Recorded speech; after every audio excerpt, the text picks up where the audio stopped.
Date হলো আজ 23শে June 2025। গত দুদিন মার্কেট বন্ধ ছিল এবং সেখানে এই দুদিনে একটা নিউজ খুব বেশি করে আসছিল যে আমেরিকা এবার ইরান এবং ইসরায়েলের যুদ্ধের মধ্যে সরাসরি ইনভলভড হয়ে গিয়েছে।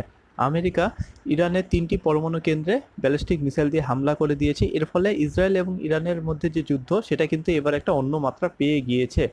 তো এর ফলে বিভিন্ন বিশেষজ্ঞরা মনে করছিল আজ ভারতের যে শেয়ার মার্কেট সেটা কিন্তু প্রায় 500 থেকে 1000 পয়েন্ট পর্যন্ত ফল করতে পারে। তো সেই এক্সপেকটেশন অনুযায়ী মার্কেট আজ গ্যাপ ডাউন ওপেন হয়েছে ঠিকই, কিন্তু তারপর সারাদিন এই যে রিকভারিটা করেছে এটা কিন্তু বেশ প্রশংসনীয়। তবে শুধু একটাই চিন্তার বিষয়, সেটা হচ্ছে মার্কেট আজ যদি নিফটি যদি 25,000 লেভেলটাকে কোনোভাবে ক্রস করে তার উপরে ক্লোজ করতো, তাহলে কিন্তু আমরা এর পরে কিন্তু 25,300 পর্যন্ত আমরা একটা ওপেন স্পেস পেয়ে যেতাম।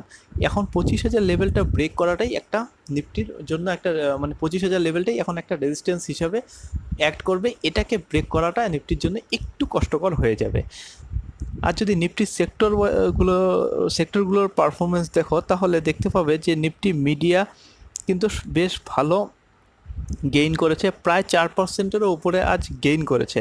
আর যদি নিফটির টপ লুজার দেখো, টপ লুজারের মধ্যে আইটি, অটো, এফএমসিজি যেই সেক্টরগুলো ওয়েটেজ সব থেকে বেশি নিফটিতে, সেই সেক্টরগুলোই কিন্তু আজ নেগেটিভে ক্লোজ করেছে, যার ফলে নিফটিও কিন্তু নেগেটিভে ক্লোজ করেছে।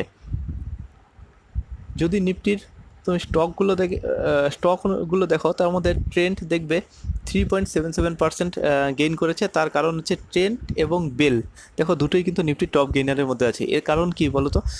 আজ ট্রেন্ড এবং বেল দুটো স্টক কিন্তু সেন্সেক্সে অ্যাড হয়ে গিয়েছে, ঠিক আছে? এই জন্য ট্রেন্ড এবং বেলে কিন্তু বেশ মানে ক্যাপিটাল ফ্লো এসেছে। আর তার পাশাপাশি আজ দেখলে যে আইটি সেক্টর সবথেকে খারাপ পারফর্ম করেছে। তার জন্য আইটি সেক্টরের লিডিং যে কোম্পানিগুলো, ইনফোসিস, সেখানে 2%-এরও বেশি ফল দেখা গিয়েছে। এলএনটি, এসিএল টেকনোলজি, হিরো মোটরকপ, এগুলো নিফটির আজ টপ লুজার।